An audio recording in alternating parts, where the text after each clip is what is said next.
Donald Trump anaitaka Urusi kusitisha vita kwa siku 30 na Ukraine. Rais wa Marekani Donald Trump ameshinikiza Urusi kukubali mpango wa usitishaji mapigano bila masharti kwa siku 30 na Ukraine. Amesema ukiukaji wowote wa mpango huo utaadhibiwa na vikwazo. Trump ameanzisha upya wito huo baada ya kuzungumza na rais wa Ukraine Volodymyr Zelensky, ambaye ameimarisha uhusiano wake na serikali ya Marekani baada ya makabiliano yaliyozuka katika ikulu ya White House. Zelensky amewashinikiza Warusi kukubali mpango huo, akisema lazima wadhihirishe nia yao ya kumaliza vita. Amesema Ukraine iko tayari kuanza kutekeleza mara moja usitishaji kamili wa mapigano kwa siku 30. Rais wa Urusi Vladimir Putin kwa upande wake ameamuru usitishaji mapigano kwa siku 3 kuanzia siku ya jana kwa ajili ya kumbukumbu ya miaka 80 ya kumalizika kwa vita vikuu vya pili vya dunia, na ameandaa maonyesho makubwa ya gwaride la kijeshi, tukio lililohudhuriwa na viongozi wa kigeni akiwemo rais wa China Xi Jinping. Na Ukraine hata hivyo imepuuzilia mbali mpango wa upande mmoja, ikisema Urusi ilikiuka saa chache baada ya kuanza kutekelezwa. Vile vile, rais wa Urusi Vladimir Putin anasema Russia na China ni watetezi wa ukweli wa kihistoria. Moscow na Beijing zinaendelea kuwa watetezi thabiti wa ukweli wa kihistoria, na zikikumbuka idadi kubwa ya watu waliopoteza maisha katika nchi zao wakati wa vita vya pili vya dunia. Rais Putin wa Russia amesema katika mazungumzo na rais Xi Jinping wa China. Xi ni miongoni mwa viongozi zaidi ya 20 wa dunia wanaotarajiwa kuhudhuria mjini Moscow matukio ya kuadhimisha kumbukumbu ya miaka 80 ya ushindi wa Umoja wa Kisovieti dhidi ya Ujerumani ya kifashisti. Xi ni miongoni mwa viongozi zaidi ya 20 wa dunia waliohudhuria mjini Moscow matukio ya kuadhimisha kumbukumbu ya miaka 80 ya ushindi wa Umoja wa Kisovieti dhidi ya Ujerumani ya kifashisti. Rais huyo China pia anatarajiwa kufanya mazungumzo na maafisa wa Russia. Katika mkutano uliofanyika Alhamisi, Putin alimshukuru rafiki yake mpendwa Xi kwa ziara yake na kwa kuungana naye katika kusherehekea sikukuu takatifu kwa Russia. Dhabihu ambazo mataifa hayo yaliweza kutoa zipaswe kusaulika. Umoja wa Kisovieti ulipoteza maisha watu milioni 27 waliotoa maisha yao kwa ajili ya taifa na kwa ajili ya ushindi, na watu milioni 37 walipoteza maisha nchini China na katika vita vyao vya kupigania uhuru na kujitegemea chini ya uongozi wa chama cha kikomunisti. Ushindi huu ulipatikana. Putin amesisitiza umuhimu wa ushindi dhidi ya ufashisti, akiongeza kuwa Russia na China zinalinda ukweli wa kihistoria na kumbukumbu ya vita na zinapambana na dalili za sasa za neonazism na wanajeshi. Kiongozi huyo wa Russia pia amemshukuru Xi kwa kumkaribisha kushiriki kwenye maadhimisho ya ushindi wa China dhidi ya Japan ya kifalme katika vita vya pili vya dunia. Katika kauli zinazoendana, Xi amesisitiza kumbukumbu ya pamoja kihistoria na mshikamano wa kimkakati kati ya Beijing na Moscow.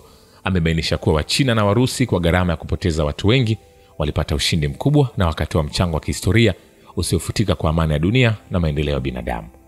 Russia na China kwa muda mrefu zimekuwa na uhusiano wa karibu, huku nchi hizo mbili zikieleza mahusiano yao kama ushirikiano usio na mipaka ambapo hakuna eneo lililopigwa marufuku. Beijing pia imeendelea kukataa kuunga mkono vikwazo vya magharibi dhidi ya Moscow kuhusiana na mzozo wa Ukraine. Vile vile, hali katika uwanja wa vita nchini Ukraine haiko katika manufaa ya Kiev.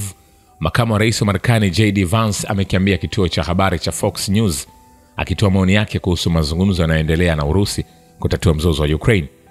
Anasema, tulijua kwamba Urusi ingeomba mengi sana kwa sababu mtazamo wa Warusi kuhusu vita ni juu ya ardhi, wanashinda. JD Vance alisema kwenye mahojiano ya kipekee na shirika la utangazaji la Marekani. Bila shaka wa Ukraine wangependa kufanya usitishaji vita, na kwa kiasi kwamba mambo hayajawaendea vyema wa Ukraine miezi michache iliyopita. Msemaji wa Kremlin Dmitry Peskov alisema mnamo Mei 8 kwamba Urusi inataka maslahi yake ya kitaifa izingatiwe katika mfumo wa mazungumzo ya amani, huku akitoa maoni yake kuhusu matamshi ya awali kutoka kwa JD kwamba Moscow inaomba mengi katika mchakato wa mazungumzo. Anasema, tunataka maslahi yetu ya kitaifa izingatiwe ili visababishi vya mzozo viondolewe. Hili ni muhimu sana kwa sababu linahusiana moja kwa moja na maslahi yetu ya kitaifa na dhamana ya usalama wetu, Peskov alisema.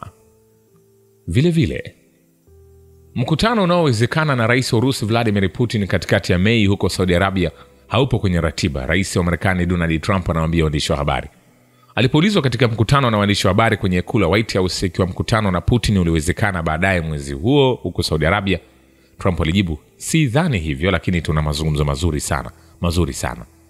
Mapema wiki hii msemaji wa rais wa Urusi Dmitry Peskov alisema kuwa rais Putin hakuwa na ziara iliyopangwa katika Mashariki ya Kati katikati ya Mei.